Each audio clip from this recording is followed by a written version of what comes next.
السلام علیکم ورحمۃ اللہ وبرکاتہ۔ الحمدللہ وکفى وسلام علی عباده الذین اصطفى، اما بعد فاعوذ باللہ من الشیطان الرجیم، بسم اللہ الرحمن الرحیم۔ ومن أظلم ممن منع مساجد الله أن يذكر فيها اسمه وسعى في خرابها، أولئك ما كان لهم أن يدخلوها إلا خائفين، لهم في الدنيا خزي ولهم في الآخرة عذاب عظيم۔ صدق الله مولانا العلي العظيم۔ اللهم صل على سيدنا محمد وعلى آل سيدنا محمد وأصحابه وأزواجه وبارك وسلم۔ محترم بزرگوں اور دوستوں، امت مسلمہ بہت سارے مسائل سے دوچار ہے، اور یہ کوئی نئی بات نہیں ہے۔ کم و بیش ہر دور میں مسلمانوں پر مختلف قسم کے حالات آتے رہے ہیں، بلکہ دوسری قوموں کو بھی اگر دیکھیں تو دنیا چونکہ آزمائش کی، امتحان کی جگہ ہے، تو ہر قوم کو کچھ نہ کچھ چیلنجز ہوتے ہیں۔ یہ اور بات ہے کہ مسلمانوں کو جو مسائل درپیش ہے تو دوسری قوموں کے مسائل اس سے کچھ مختلف ہے۔ کسی نے سوال پوچھا تھا کہ ہر اعتبار سے آج ہم لوگ پریشان کیوں ہیں، مصیبت اور تکالیف میں کیوں ہیں؟ تو مختصر میں عاجز نے جواب دیا کہ دو باتیں ہو سکتی ہے، یا تو یہ آزمائش ہوگی یا تو اللہ کی پکڑ ہوگی۔ اور اگر آزمائش ہے تو پھر ضروری ہے کہ ہم آزمائش میں ثابت قدم رہیں،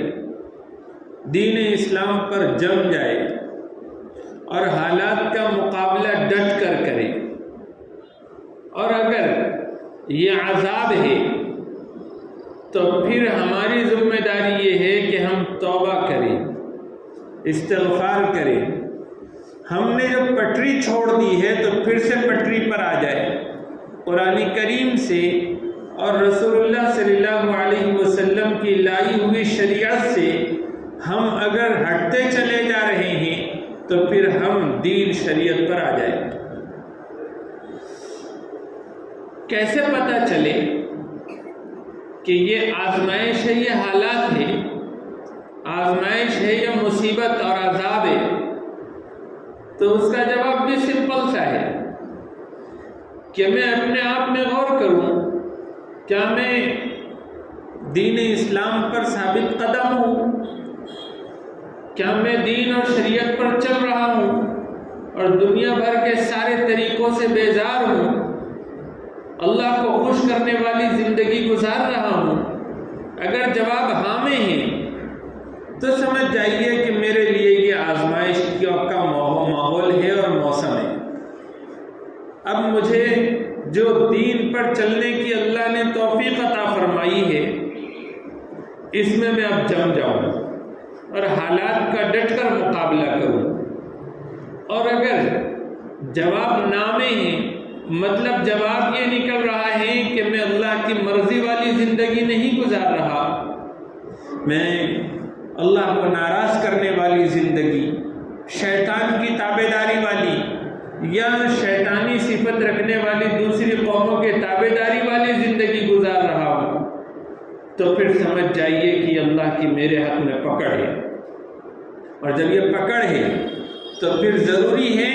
کہ اللہ کی پکڑ کو دیکھنے کے بعد میں بھی اللہ تعالیٰ دنیا میں جو حالات لاتے ہیں اور پکڑ فرماتے ہیں تو یہ بڑی پکڑ نہیں ہوتی. اصل اور بڑی پکڑ تو اللہ تعالیٰ آخرت میں فرمانے والے ہیں. دنیا بدلے کی جگہ نہیں، یہ امتحان کی جگہ ہے. تو کوئی گنہگار ہے اللہ تعالیٰ اس کے اوپر حالات لاتے ہیں، انفرادی طور پر بھی، اجتماعی طور پر بھی. اجتماعی طور پر کچھ حالات ایسے ہوتے ہیں جو کسی کے لیے آزمائش بنتے ہیں اور کسی کے لیے عذاب کی شکل ہوتی، عبرت کا سامان ہوتی. قرآن کریم کہتا ہے وَلَنُذِيقَنَّهُم مِّنَ الْعَذَابِ الْأَدْنَىٰ دُونَ الْعَذَابِ الْأَكْبَرِ لَعَلَّهُمْ يَرْجِعُونَ کہ ہم ضرور بھی ضرور چکھائیں گے ان کو چھوٹا عذاب. اور یہ چھوٹا عذاب دیں گے، بڑا کیوں نہیں دیں گے؟ وہ تو آخرت کے لیے رکھا ہوا ہے. اور کیوں؟ لَعَلَّهُمْ يَرْجِعُونَ تاکہ یہ عذاب اور پکڑ دیکھ کر ہم اپنی روش بدل دیں، ہم اپنی زندگی کو بدل دیں، توبہ کریں، اللہ کی طرف رجوع کرنے لگے. توبہ کی حقیقت یہ ہے کہ گناہوں والی زندگی، نافرمانی والی زندگی، اللہ کو ناراض کرنے والی زندگی، خلاف شریعت زندگی، یہودیوں اور نصرانیوں اور کافروں اور مشرکوں والی زندگی کو چھوڑ کر پھر اللہ کی فرما برداری والی زندگی، نیکیوں والی زندگی، اللہ کو راضی کرنے والی زندگی، دین شریعت والی زندگی اور حضور پاک علیہ الصلوۃ والسلام کے طریقوں والی زندگی پر ہم آ جائے. اس کو کہتے ہیں توبہ. توبہ صرف رونے دھونے کا نام نہیں ہے، صرف اللہ سے معافی مانگنے کا نام نہیں ہے، اپنی ایک نئی زندگی کی شروعات کرنے کا نام توبہ ہے. حالات آ رہے ہیں اور چیلنجز ہر زمانے میں رہے ہیں اور آج بھی ہے اور آنے والے وقت میں بھی رہیں گے. لیکن ایسے وقت میں جب کہ حالات پے در پہ آ رہے ہو تو ہماری جو ذمہ داری بنتی ہے، کیا ہم وہ ذمہ داری پوری کر رہے ہیں؟ کیا ہم دین پر جمنے کا، توبہ اور استغفار والا راستہ، اپنی زندگیوں کو بدلنے والا راستہ کیا ہم اپنا رہے ہیں؟ یاد رکھو، سدا ہمیشہ ایک جیسے حالات کبھی بھی کسی قوم پر نہیں رہتے. تلک الایام نداولها بین الناس کہ لوگوں کے درمیان میں اللہ تعالیٰ دنوں کو پھیرتے رہتے ہیں. رات کے بعد دن آتا ہے اور دن کے بعد رات آتی ہے. ہر قوم ہمیشہ آفتاب کے طلوع کے طرح سے ہمیشہ ایسی زمانے پر چھائی ہوئی نہیں رہتی. ہر طلوع ہونے والے آفتاب کے لیے غروب ہونا بھی مقدر میں لکھا ہوا ہوتا ہے اور پھر غروب کے بعد طلوع ہونا لکھا ہوتا ہے. تو اسی طرح سے امت مسلمہ پر بھی اس طرح کے حالات چلتے رہیں گے. کبھی یہ طلوع آفتاب کی طرح سے تماست اور روشنی لیے ہوئے اور غلبہ پائے ہوئے ہوگی اور کبھی تو یہ غروب کی طرح سے غروب بھی ہوگی، نکلے گی بھی. آج ہو یہ رہا ہے کہ جب کبھی حالات اور تکلیفیں اور پریشانیاں آ رہی ہے یا دشمنان اسلام کو، مسلمانوں کو، ان کے شعائر کو نشانہ بنا رہے ہیں، تو ایسے وقت میں جو کام ہمیں کرنے چاہیے وہ کام کرنے کے بجائے ہم مایوسی کی طرف، ہم ناشکری کی طرف اور ہم قوت عمل سے کورے ہو کر بس اپنی جگہ پر ایسے ہی اپنے اعتبار سے ہم اپنے من چاہے طریقوں پر ہم ان حالات کا مقابلہ کرنے کی کوشش کرتے ہیں. نتیجہ کیا نکلتا ہے؟ نتیجہ یہ نکلتا ہے کہ ایک ہزیمت کے بعد دوسری ہزیمت، ایک پریشانی کے بعد دوسری پریشانی ہوتی. اللہ تعالیٰ نے دنیا میں نتیجوں کو اور رزلٹ کا مکلف نہیں بنایا، لیکن اس کا یہ مطلب بھی نہیں ہے کہ اللہ تعالیٰ نے ہمیں نتیجہ اور رزلٹ حاصل کرنے میں خدا کا درجہ نہیں دیا اللہ نے، تو اس کا یہ مطلب بھی نہیں ہے کہ کوشش اور جدوجہد صحیح سمت میں ہو اور صحیح طریقے سے ہم حالات کا مقابلہ کریں تو حالات نہیں بدلیں گے. ایسا نہیں ہو سکتا. اللہ تعالیٰ نے وعدہ فرمایا ہے کہ اگر صحیح طریقے سے ہماری کوشش ہو، ہدف صحیح طریقے سے متعین ہو اور ہم زندگی کو صحیح رخ پر لے آئے اور صحیح ڈائریکشن میں کوشش اور محنت کرے تو نتیجہ ضرور نکلتا ہے. لیکن اگر نتیجہ نہ نکلا ہو یا نہ نکل رہا ہو تو پھر اللہ تعالیٰ کی طرف سے نا امیدی اور مایوسی کی اجازت نہیں. جب بھی کوئی واقعہ پیش آتا ہے تو آج امت مسلمہ کی حالت یہ ہو گئی ہے کہ کوئی واقعہ پیش آ جائے تو فوراً ساری وہ نگیٹو چیزیں، ساری وہ پریشانیوں اور ناکامیوں والی چیزیں جو پہلے کبھی ماضی میں ہوئی تھی وہ فوراً یاد آ جاتی، اور جو کامیابی ماضی میں ملی ہے وہ کامیابی یاد نہیں آتی حالات سے نکلنے میں. اور ساری نگیٹو منفی چیزیں سب ذہن میں آنے کے نتیجے میں پھر کیا ہوتا ہے؟ شیطان، اس کا نام تو ابلیس ہے، ابلیس کہتے ہی نا امید کو ہے، تو اس کا کام بھی یہی ہے کہ مسلمانوں کو نا امید کیا جائے، مایوس کر دیا جائے. اللہ تعالیٰ نے قرآن کریم میں فرمایا اِنَّهُ لَا يَيْأَسُ مِن رَّوْحِ اللَّهِ إِلَّا الْقَوْمُ الْكَافِرِينَ کہ اللہ کی رحمت سے صرف اور صرف کافر ہی نا امید ہو سکتے ہیں. کئی مثالیں آپ کو دی جا سکتی ہیں. اس وقت میں گیان واپی مسجد کا معاملہ اور ایشو بہت گرمایا ہوا ہے کہ صاحب یہ فتنہ شروع ہوا ایک مقامی عدالت کے ذریعے سے کہ سروے کا حکم جاری کیا گیا، سروے کرنے والوں نے بھی اپنے حدود سے تجاوز کیا اور پھر ایک فوارے کو انہوں نے شیولنگ کا نام دے دیا، اور پھر معاملہ طول پکڑا کب؟ جبکہ نائب وزیر اعلیٰ نے اپنے ٹویٹ کے ذریعے سے اس کی توثیق کر دی. اب جو نمک حلال میڈیا ہے کہ جو جس کا کھاتا ہے اس کا گاتا ہے، تو پھر اب ان لوگوں کو ایک ذمہ داری ان کے سر پر بن پڑی. انہوں نے اتنا اس کو اچھالا اور چونکہ ان بھکتوں کی تو کمی نہیں ہے تو پھر وہ اپنے منصوبے میں کامیاب بھی ہوئے کہ گھر گھر تک انہوں نے اس کی ڈیبیٹ کو پہنچایا اور گھر گھر انہوں نے ثابت کرنے کی کوشش کی کہ یہ شیولنگ ہے، اور شیولنگ ہے تو فوارہ ہوا تو کیا ہوا؟ شیولنگ بھی تو فوارے کی شکل اختیار کر سکتا ہے. یہ بظاہر ایسا لگ رہا ہے کہ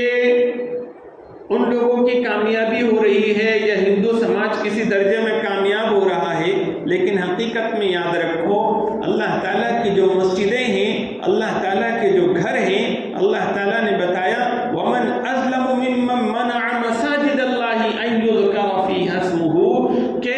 اس سے بڑا ظالم کون ہو سکتا ہے جو اللہ کے گھروں سے، مسجدوں سے لوگوں کو روکے. کس بات سے؟ کہ اس میں اللہ کا نام لیا جائے، اس میں نماز پڑھی جائے اور اس میں ذکر و تلاوت کی جائے، اور پھر وَسَعَى فِي خَرَابِهَا اور وہ کوشش کرے. سب سے بڑا ظالم وہ جو روکے اور کوشش کرے کس بات کی؟ مسجد کو ویران کرنے کی، مسجد کو گرانے کی، مسجد کو ویران کرنے کی، اس کو سیل بند کرنے کی، اس کو بند کرنے کی کوشش کرے. اس سے بڑا ظالم کوئی نہیں ہو سکتا، کیونکہ یہ اللہ کے گھر مسجدیں بڑے تقدس کی جگہ ہیں. اور پچھلے ہفتے جو بیان ہوا تھا تو وہ مساجد کی حقیقت اور اس کی فضیلت اور اس کو جب بنایا جاتا ہے تو اسلامی کیا اصول ہے وہ بتائے گئے تھے، تاکہ صحیح معنوں میں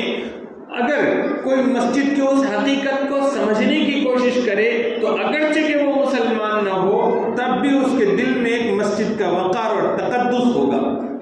کہ مسجد ایسا گھر نہیں ہے اور ایسی جگہ نہیں ہے کہ جہاں کوئی جگہ مل جائے تو وہاں مسجد بنا لی جائے.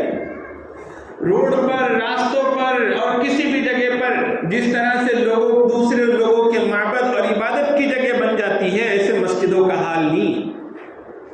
مسجد ایک پاکیزہ مقام ہے، اس لیے مساجد کے بنانے اور مساجد کے لیے زمین کے حصول کے لیے مخصوص اصول بنائے گئے ہیں. ان اصولوں کو اگر کوئی انصاف پسند غیر مسلم دیکھے گا تو جب بھی وہ مسجد کے سامنے سے گزرے گا تو اس کے دل میں مسجد کی ایک عظمت ہوگی، اس کا ایک وقار ہوگا، اس کا ایک احترام ہوگا. اسی لیے اللہ تبارک و تعالیٰ نے فرمایا اولئک ما کان لهم ان يدخلوها الا خائفین. کہ ان لوگوں کو تو چاہیے یہ تھا کہ جب بھی اللہ کے گھر میں مسجدوں میں داخل ہوتے، چاہے وہ سروے کرنے کے لیے داخل ہو رہے ہو، چاہے وہ درشن کے لیے داخل ہو رہے ہو، چاہے وہ کسی اور مقصد کے لیے اللہ کے گھر میں مسجد میں جا رہے ہو، تو انہوں نے اللہ کے خوف سے، اللہ کے ہیبت کے ساتھ جھکتے ہوئے جانا چاہیے، اس کے ادب اور احترام کو ملحوظ رکھتے ہوئے جانا چاہیے۔ پھر اخیر میں اللہ تعالیٰ نے دھمکی دی ہے اور اللہ تعالیٰ نے وعید سنائی ہے ان لوگوں کے لیے جو مسجدوں کے تقدس کو پامال کرتے ہیں اور مسجدوں کو نشانہ بناتے ہیں، شاعر اللہ کو خراب کرنے کی کوشش کرتے ہیں، ان کو ڈھانے کی کوشش کرتے ہیں، مسجدوں کو ویران کرنے کی کوشش کرتے ہیں، ان کے لیے فرمایا گیا کہ لہم فی الدنیا خزی، کہ ان کے لیے دنیا میں ذلت ہے۔ اب بتاؤ، اتنا پورے ملک کا میڈیا جب اس بحث کو لے کر بیٹھا کہ ایک مسجد میں وضو خانے کے فوارے کی جگہ پر اب شیولنگ ظاہر ہو گیا ہے، یہ ڈیبیٹ کا ایسا موضوع بنا کہ پھر اس میں یہ چیزیں بھی نکلنا شروع ہو گئی کہ اس کے علاوہ بھی بہت ساری جگہ پر کہاں کہاں شیولنگ پرکٹ ہوئے تھے اور کہاں دکھائی دیے تھے۔ دبئی میں نظر آیا، امریکہ میں نظر آیا، اسی طرح سے ہمارے بدایون کے گاؤں میں، وہاں پر بھی گاؤں والوں نے دیکھا، ایک شخص نے دیکھا کہ جانور باندھنے کی جگہ پر کوئی چمکدار چیز چھوٹی سی نظر آ رہی ہے، تو بس اس نے ادھر ادھر لوگوں کو بلایا تو سب لوگوں نے بولنا شروع کر دیا کہ یہ تو شیولنگ ہے۔ پھر وہاں پوجا ارچنا شروع ہوئی، وہاں چڑھاوے چڑھانے شروع ہوئے، دان دکشنا بھی شروع ہوئی، یہاں تک کہ 1500 روپے جمع ہو گئے۔ پھر بعد میں جب نیچے کھودا گیا تو معلوم ہوا کہ ٹیوب ویل تھی۔ پھر سب مسکراتے ہوئے چلے گئے، قریب کے مندر کو 1500 روپے دے دی۔ تو اس طرح سے وہ سارے واقعات بھی پھر سامنے آنا شروع ہو گئے، اور جہاں یہ ایک مضمون مقصد کے تحت یہ ایشو چھیڑا گیا ہے کہ ایک سیاسی ایجنڈا بن سکے فرقہ پرستوں کو اقتدار میں آنے کے لیے، اور اس ملک میں مسلمانوں کے خلاف غیر مسلموں کے دلوں میں نفرت کے جذبات کو بھرا جا سکے، اور ہندو مسلم کے اندر دراڑ پیدا کر کے ماحول کو مسموم اور گندا کیا جائے اور قوم پرستی کو پروان چڑھایا جائے، تو اس مضموم مقاصد کے تحت یہ سلسلہ شروع کیا گیا۔ ہو یہ رہا ہے کہ جو اس ملک میں پہلے حکمرانوں کے بعد جب مغل آئے اور وہ مغلوں نے پہلوں کے مقابلے میں اس زمین پر، اس سرزمین پر جو انصاف کا بول بالا کیا، یہاں کے اس ملک کو جو انہوں نے ترقی کے میناروں تک چڑھایا، اس ملک کو اپنا ملک بنایا اور اپنا وطن بنا کر اس کو خوب ترقی دی، انگریزوں کی طرح سے اس ملک کو لوٹ کر نہیں لے گئے، اس ملک کو بہترین ورثہ دے کر گئے اور اس ملک کو قابل فخر چیزیں دے کر گئے، تو یہ چیزیں فرقہ پرستوں کی آنکھوں میں کھٹکنے لگی، اور انہوں نے مغل حکمرانوں کو بدنام کرنے کے لیے، بالخصوص اورنگزیب رحمۃ اللہ علیہ کو بدنام کرنے کے لیے ایک مہم تحریک شروع کر رکھی ہے۔ کہتے ہیں کہ گیان واپی مسجد یہ اورنگزیب نے اتنے مندروں کو توڑ کر یہ بنایا ہے، حالانکہ تاریخ میں اس کا کہیں پر بھی ذکر نہیں ہے۔ خطوط اگر دیکھیں، تاریخی خطوط اگر دیکھیں تو اندازہ ہوتا ہے کہ اورنگزیب سے پہلے جلال الدین محمد اکبر جو تھے، تو اس دور میں بھی گیان واپی مسجد کا وجود موجود تھا، بلکہ اس سے پہلے ہمایوں کے دور میں بھی موجود تھا۔ کون اس کے بانی تھے اس کا کوئی صحیح ثبوت نہیں مل سکتا، لیکن یہ تو ہے کہ بعض آثار سے معلوم ہوتا ہے کہ یہ مسجد اکبر کے زمانے میں بھی تھی، اس سے پہلے سے کب سے تھی وہ خدا ہی جانتا ہے۔ تو ظاہر سی بات ہے کہ اورنگزیب رحمۃ اللہ علیہ تو پڑپوتے ہوتے ہیں، تو وہ کیسے اس کو بنائیں گے؟ لیکن ایشو کھڑا کرنا ہے تو بس وہ ایشو بنانا ہے تو بنانا ہے۔ اس وقت میں جیسے آج کا یہ جمعہ تھا، اس جمعہ سے پہلے آل انڈیا مسلم پرسنل لا بورڈ کے سوشل میڈیا ڈسک کے ذریعے سے ائمہ حضرات کو خطبہ بھیجا گیا ہے، اور اس خطبے میں مساجد کی اہمیت وقت کو بتلاتے ہوئے اور اس کی فضیلت کو بتلاتے ہوئے اور ایمان والوں کا مسجدوں سے کیا تعلق ہے وہ بتلاتے ہوئے اس کی نوعیت کو بھی بتلایا گیا ہے، اور یہ بتایا گیا ہے کہ وہ انجمن جو کہ گیان واپی مسجد کی کمیٹی ہے تو وہ بڑے بہترین انداز میں اس فتنے کا مقابلہ کر رہی ہے، اور آل انڈیا مسلم پرسنل لا بورڈ کی لیگل ٹیم بھی ان کی معاونت میں لگی ہوئی ہے، دوسری بھی ملی سماجی تنظیمیں ان کے ساتھ جڑی ہوئی ہے۔ اب یہ چیز تو چل رہی ہے، لیکن مایوسی کہاں آتی ہے؟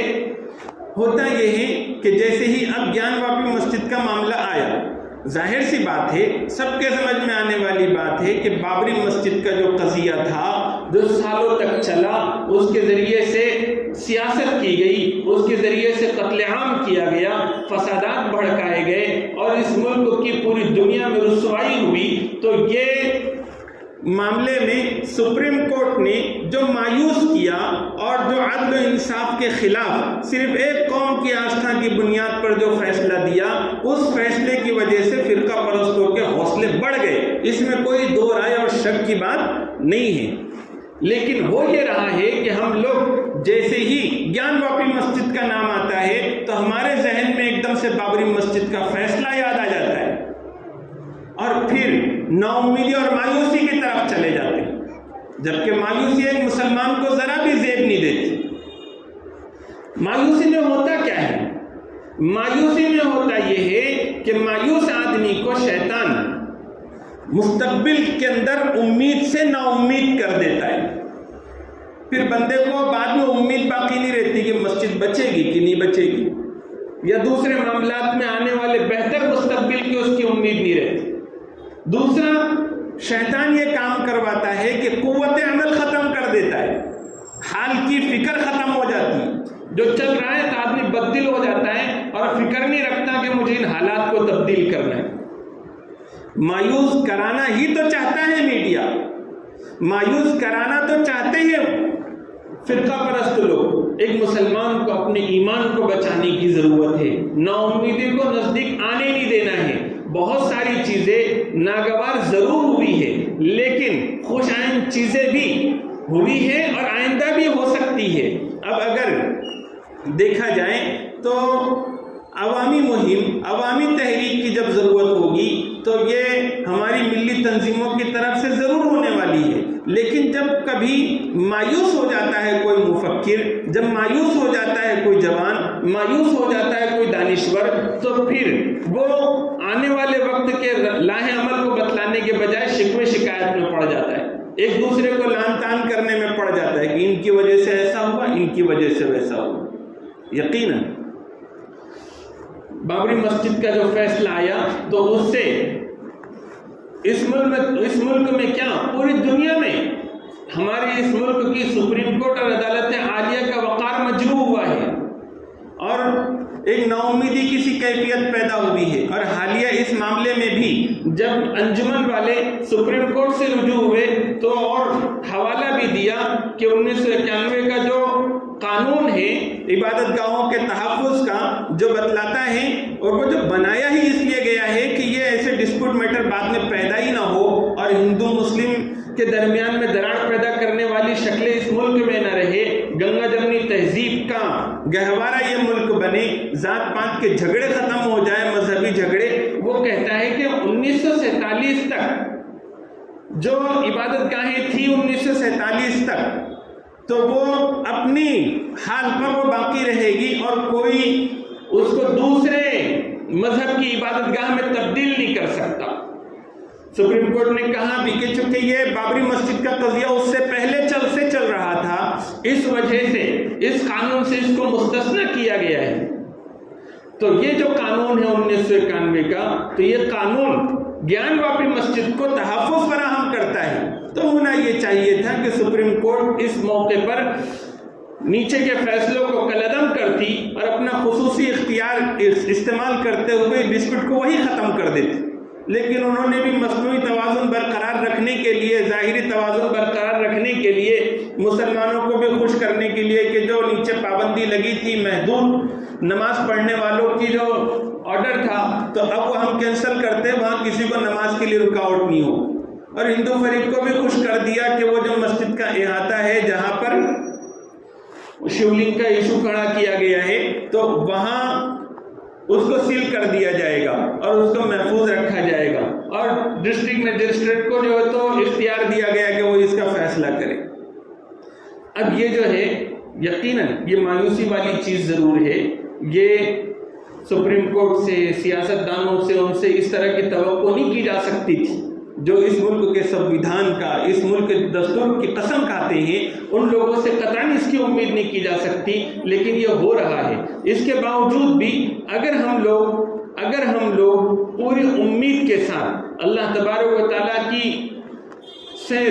توکل اور بھروسہ رکھتے ہوئے صحیح ڈائریکشن میں کام کرتے رہیں گے، ہمارے ملی قائدین کی رہنمائی میں چلتے رہیں گے، اور پھر مایوسی کو اپنے قریب تک نہیں پھٹکنے دیں گے، جو اچھی چیزیں ہو رہی ہیں اس کو بھی نظر میں رکھیں گے، صرف منفی چیزیں اور نگیٹو چیزیں جو سامنے آ رہی ہے صرف اسی کو ایشو بنا کر ماحول میں مایوسی نہیں پھیلائیں گے، تو انشاءاللہ آنے والے وقت میں حالات تبدیل ہوں گے۔ اور ہو سکتا ہے کہ آج مسجدوں میں ان کے دیوتا نظر آ رہے ہیں، ان کے شیولنگ نظر آ رہے ہیں، ہو سکتا ہے کہ ہمارے صحیح طریقے سے محنت کے نتیجے میں پھر یہ لوگ بھی مسجد میں نظر آئیں گے۔ اگر ہم لوگ صحیح نہج پر اگر غیر مسلموں کے شکوک اور شبہات دور کرنے لگے، قانونی پیروی صحیح ڈھنگ سے کرنے لگے، اور سماجی اور سیاسی لیول پر صحیح طریقے سے کوشش کرے، اور مظاہرے ہو اور ہمارے دھرنے ہو، جو بھی کچھ ہو، اس کو اگر ہم نے ذات اور مذہب کا اینگل دینے کے بجائے اگر ہم اس کو صحیح ڈھنگ سے اگر لے کر چلے تو یہی چیزیں غیر مسلموں میں شعور پیدا کرنے کا ذریعہ بنے گی، ان کے اندر ایمان کی چاشنی پیدا کرنے کا ذریعہ بنے گی۔ وہ مسجد کو دیکھیں گے، مسجد کو پڑھیں گے، اور مسجد کے سلسلے میں احکامات کو دیکھیں گے، دین اسلام کو پڑھیں گے، اور ہماری ذمہ داری ہے کہ ہم ان کو پڑھائیں۔ آج یہ نوبت جو آئی ہے ہماری اسی عملی کوتاہی کی وجہ سے آئی ہے کہ ہمارے آزو بازو جو رہنے والے غیر مسلم بھائی ہیں، ہم نے ان تک دین نہیں پہنچایا تو ان کی پھر چیزیں ہماری مسجد تک پہنچنا شروع ہو گئی۔ ہم لوگوں کو صحیح ڈھنگ سے محنت کرنے کی اور کوشش کرنے کی ضرورت ہے۔ اللہ تعالیٰ سے کبھی نا امید نہیں ہونا چاہیے، سدا دن ایک جیسے نہیں ہوتے۔ آج